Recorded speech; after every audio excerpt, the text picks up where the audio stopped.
Hello everyone, welcome to our channel. This is Anjali Pratap, your mentor for English, and we are here on iExamB to embrace the iExamB learning experience where you can prepare 50% faster.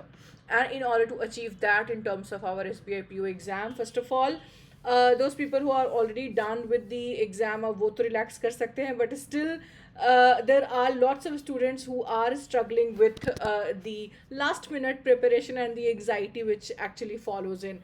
तो उसी चीज़ को थोड़ा कम करने के लिए आज की session में हम बात करेंगे and let's see that how well we are going to do in this closed test. So I have brought a set of closed test. यहाँ पे 6 blanks करीब करीब आपको मिलेंगे एंड क्लोज टेस्ट में सबसे अच्छी बात ये होती है कि यहाँ पे आपको लिंकिंग ऑफ सेंटेंसेस का बहुत अच्छा फ़ायदा उठाना पड़ता है एंड देन आप जो वोकैबुलरी है उसका कंटेक्चुअल यूसेस भी कर सकते हो. ठीक है, तो we will see what are the ways in which we are going to solve this question. The very first step obviously is to read the instruction carefully.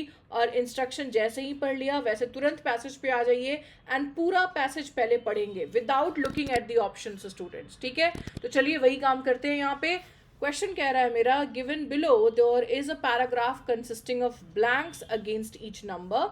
Identify the correct option among the 5 alternatives that perfectly fits in the given blank. तो बस grammatically और contextually correct वाले word हमको चुनने हैं. तो चलिए एक बार साथ में इसको सॉल्व करते हैं. आप चाहें तो यहाँ पे वीडियो को पॉज कर लीजिए, पहले खुद से ये पैराग्राफ पढ़िए and then you can solve the questions with us together. चलिए हम इसे साथ में पढ़ना शुरू करते हैं. On October 29, 1929, Black Tuesday hit Wall Street as investors dashed some 16 million shares on the New York Stock Exchange in a single day. Billions of dollars were lost, dash out thousands of investors. In the aftermath of Black Tuesday, America and the rest of industrialized world dashed downward into the Great Depression, the deepest and longest lasting economic dash in the history of Western industrialized world up to that time. I hope अभी तक हम लोगों को एक overall idea मिल चुका है that this paragraph is somewhat inclined towards the finance part, right? चलिए आगे बढ़ते हैं. During the 1920s US stock market underwent rapid expansion, reaching its peak in August 1929 after a period of wild speculation. By then, production had already declined and unemployment had risen, leaving stocks in great excess of their value. Among the other causes of eventual market collapse were low wages, the dash of debt, a struggling agricultural sector, and an excess of large bank loans that could not be liquidated. तो हमें पहले तो बताया गया कि हाँ भाई collapse हो गया, बट अब कोलैप्स के रीजंस भी बताए जा रहे हैं. ठीक है, stock prices began to decline in September and early October 1929 and on October 18 the fall began. मतलब इसी दिन से चीज़ें जो है ना वो शुरू हुई और 29 तक जाते जाते पूरा बर्बाद हो गया था. ठीक है, पैनिक हुआ, panic set in and October 24 Black Thursday, a record of इतने shares were traded. Investment companies and leading bankers attempted to dash the market by buying up great blocks of stock, producing a moderate rally on Friday. So very clearly हमारा passage का context set हो गया है. चलते हैं सीधे question के ऊपर. So let's find out the right word for blank number 1, everybody. On October 29, Black Tuesday hit Wall Street as investors dashed some 16 million shares.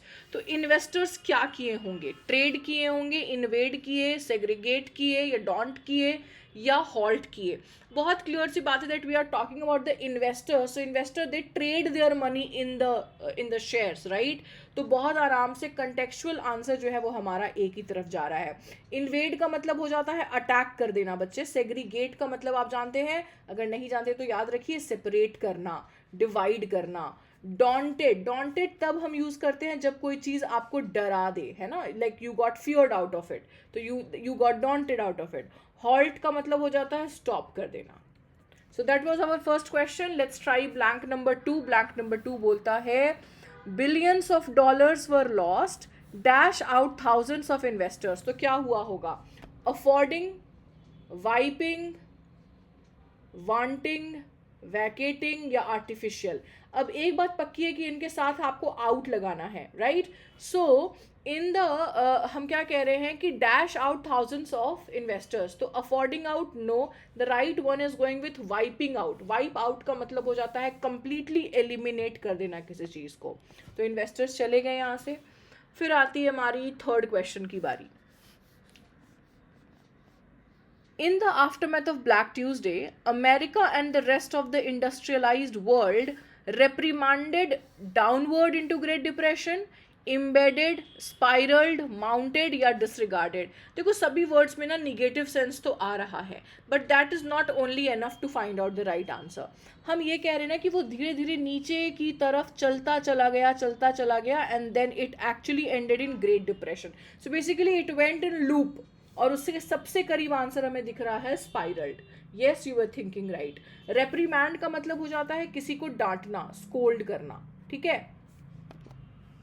Blank number 4 की बात करते हैं। ब्लैंक नंबर 4 कह रहा है the deepest and longest lasting economic dash in the history, economic provided, economic infiltration, economic dismantle, economic downturn या economic diversification. So definitely we need a negative word, क्योंकि ऐसा इतिहास में पहले कभी नहीं हुआ था। लॉन्गेस्ट लास्टिंग इकोनॉमिक क्या रहा होगा? ये डाउनटर्न, राइट?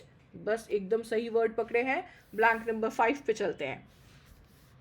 बाई देन तब तक प्रोडक्शन जो है वो डिक्लाइन कर चुका था, एम्प्लॉयमेंट बढ़ चुकी थी, और जो स्टॉक्स है उनके वैल्यू भी काफ़ी बढ़ गए थे। Among the other causes of eventual market collapse were low wages, the dash of डेप्ट। तो क्या चीज़ थी डेप्ट से रिलेटेड जो इसका कॉज थी?